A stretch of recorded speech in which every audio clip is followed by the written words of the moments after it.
हरियाणामध्ये भाजपची हॅट्रिक, तिसऱ्यांदा सत्ता स्थापणार। गेल्या वेळच्या तुलनेत काँग्रेसच्या जागा वाढूनही सत्ता स्थापनेची संधी हुकली।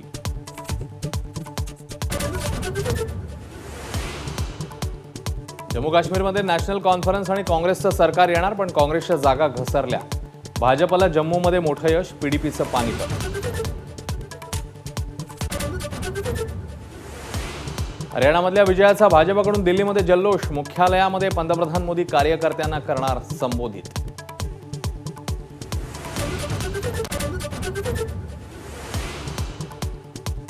हरियाणातल्या विजयानंतर देशभरात भाजपकडून जल्लोष, हरियाणातल्या विजयानंतर आत्मविश्वास वाढला। फडणवीसांची प्रतिक्रिया, तर फेक नरेटिव्हवरून विरोधकांनाही टोला।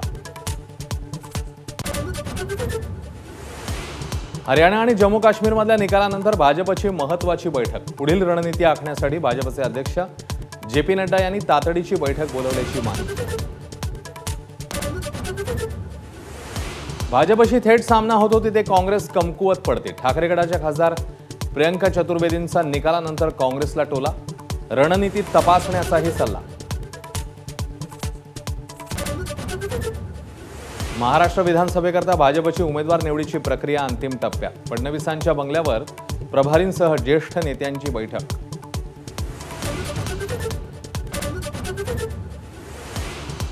मुख्यमंत्रीपदाचा उमेदवार आताच जाहीर करा, काँग्रेस राष्ट्रवादीला माझा पाठिंबा, उद्धव ठाकरे यांची विनंती। मवियामध्ये कोणताही वाद होणार नसल्याचीही ग्वाही।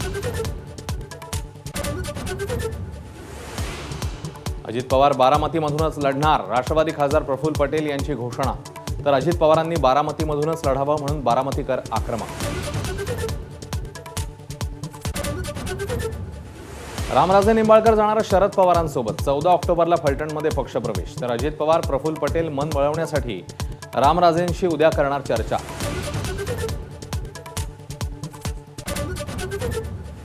मवियाच्या आजच्या बैठकीत जागा वाटपाचा तिढा जवळपास सुटला। 11 तारखेला पत्रकार परिषद घेऊन जागा वाटपाची यादी जाहीर होण्याची शक्यता।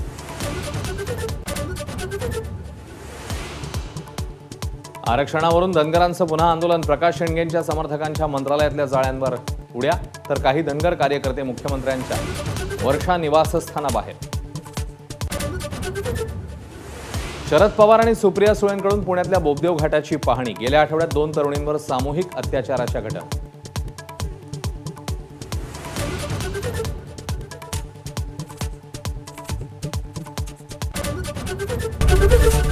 एबीपी माझा, उघडा डोळे बघा नीट।